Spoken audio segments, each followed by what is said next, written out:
No hay afuera. ¿Hay algo con R? Recuperamos. Nada es nuestro. Nada es nuestro. Nada es nuestro. Nada es nuestro. Nada es nuestro. Nada es nuestro. Nada es nuestro. Nada es nuestro. ¿Hay algo con R? En lo roto está la R.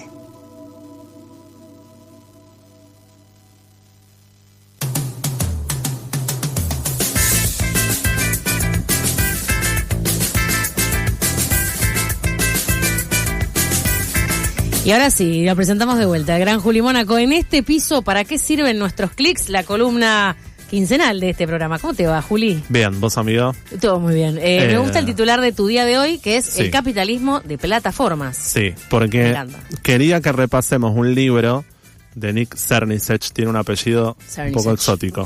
Es un economista canadiense, tiene un libro que se llama Capitalismo de plataformas, que es un libro que tiene una condición medio extraña porque es bastante reciente, pero ya es bastante clásico también. O sea, se leo yo mucho. Y bueno, eso puede pasar hoy en día. Hay temas muy, muy candentes que ya están como tal cual. Quemados, por así decirlo. Salió en el 16 el libro, o sea que está próximo a cumplir 10 años. En Argentina lo editó Caja Negra en el 18. Mirá. Y me gustaba comentar un poquito alrededor de este libro, en esta columna. Un poquito quedó esto de, ¿te acordás que hablamos la otra vez de esta peli Mountainhead? Que yo te decía que es un poco una película que parte de, pone en escena como si fuese a Zuckerberg, a Jeff Bezos, ¿no? Los grandes de las plataformas digitales. Exacto. Digamos. Entonces, los nuevos millonarios los que tienen poder y peso ahí. Peso económico y político. Y entonces me parecía un poco para completar esa columna, repasar un poco este libro, ¿no? Un poco para entrar en tema y esto me parece que es un buen ejercicio, ¿no? Si nos vamos a los años 70, le pedí esto a ChatGPT, lo puse a trabajar y le pedí que me tire cuáles eran las 10 empresas más poderosas a nivel económico en los años 70, ¿no? Entonces, si uno mira esa lista, son General Motors, ExxonMobil, Ford, General Electric, IBM, Chrysler, Texaco, AT&T y Gulf of Oil, que son empresas sobre todo la primera, que General Motors, es del sector automotriz. Ford también, hay varias. Chrysler. Sí. Hay varias del sector energético, digamos, petroleras, gas, electricidad. Hay una de lo que tiene que ver con lo primero que es las telecomunicaciones, que es IBM y AT&T. Pero digo, esta radiografía nos muestra cuál era, digamos así, el corazón de la producción en ese momento, ¿no? La energía, los autos y estas primeras avances en tecnología, ¿no? Es el corazón del capitalismo del siglo XX, digamos, ¿no? El auto, el petróleo, el gas, la energía, la industria, ¿no? Y por supuesto esas empresas, si uno busca imágenes, que yo siempre les invito a hacer esto, buscar imágenes de los años 70 de esas firmas, son esas grandes imágenes de las grandes fábricas, ¿no? Ese tipo de capitalismo.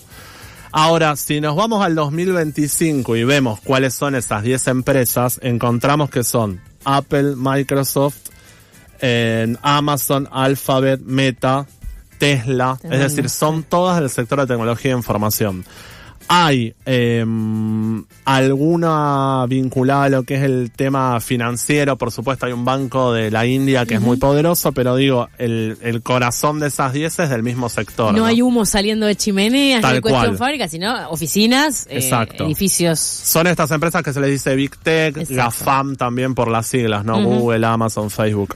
Entonces un poco justamente eso, Jimé, que decías, ¿no? Si vos buscas hoy imágenes de esas firmas, por ejemplo, te encontrás con esto que te comentaba hace un par de columnas, de que Microsoft está explorando cómo alojar sus centros de datos en el fondo del océano, ¿no? Sí. Viste que ayer estuvimos todos en las centrales nucleares, ¿no era? El tema de las centrales nucleares. Tal cual. Viste que ayer estuvimos todos viendo un poquito esto del CONICET y cómo se explora. El fondo del mar.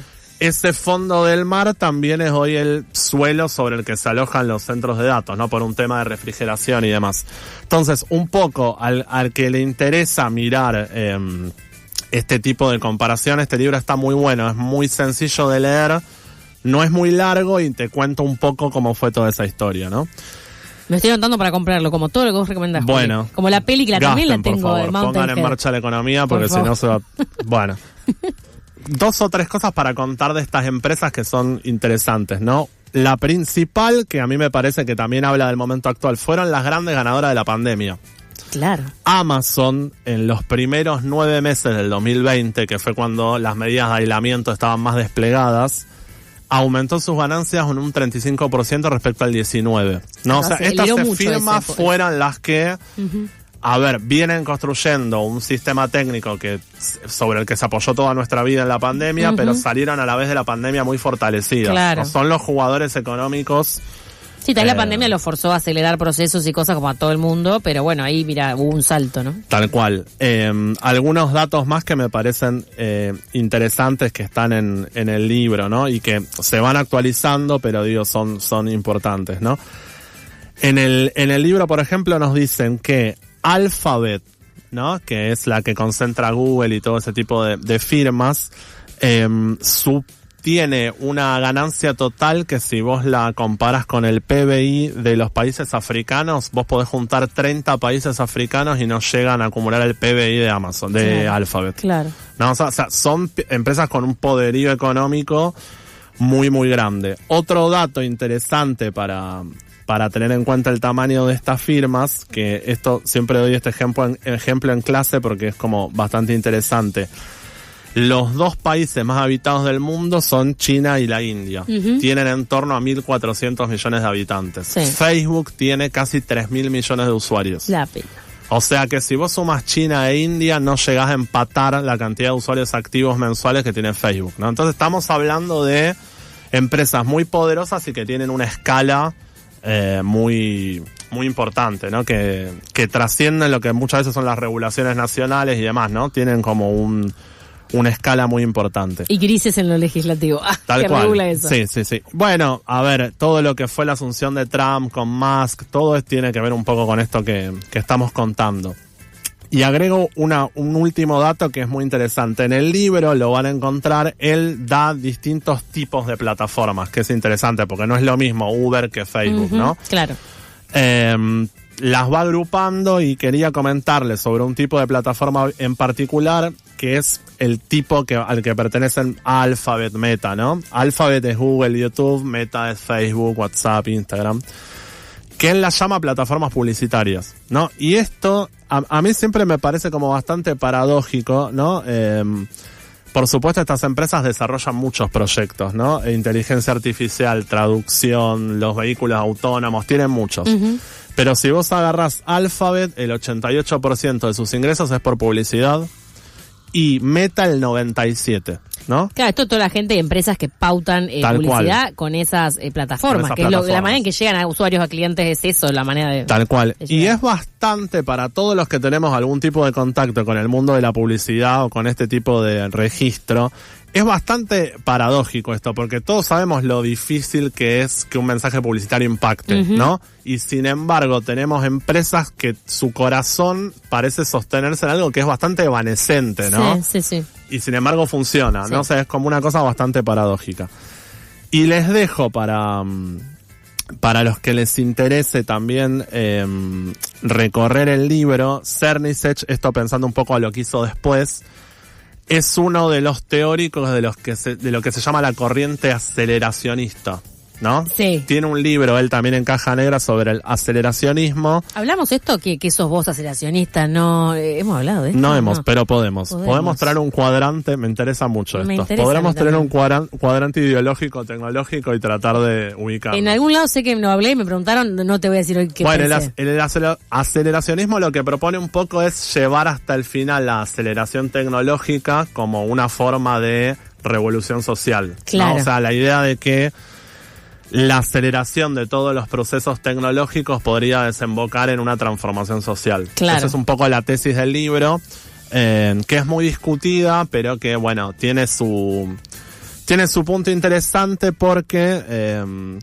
A ver, muchas veces cuando hay posturas contrarias a la tecnología aparece la idea de hay que irse de las redes, hay que irse de la tecnología. Acá aparece lo contrario, que sería hay que meterle con todo. Claro, hay que meterle nafta para que modifique la forma en que vivimos. ¿Me puedo llamar moderada? Podés estar en el medio. Me parece mucho salirse, no, pero también el asociacionismo me da miedo realmente. Bueno, nada. Lo traeremos, nos posicionaremos y bueno, diremos esto. Quiero decir que estoy fascinada con las cuestiones debajo del mar, Eso sí, nos llevamos todos esto, estamos todos igual, perfecto. Ya vamos a hablar de esto. Bien, mi amiga bióloga Marina que vive en Inglaterra estará, pero está en un momento de éxtasis absoluto. Juli Mónaco, gracias por venirte por aquí, amigo, en este programa. En 2 semanas nos vemos probablemente y volveremos con más recomendaciones data y te prometo que voy a haber visto las pelis que hablamos acá. Por favor, te pido. Nos retiramos del aire. Nati Butilo ha estado en coordinación, producción y redes. Malén Gatica en la coordinación, no, en la consola. En la consola. Lo vamos a dejar con Jorge Freitag y el jazz y libros y discos de jazz en el aire de la tribu. Mi nombre es Jimmy López Constantini y nos volvemos a encontrar mañana a las 19 horas. Chau, que estén bien. Si recuperamos las piezas rotas para hacer algo nuevo,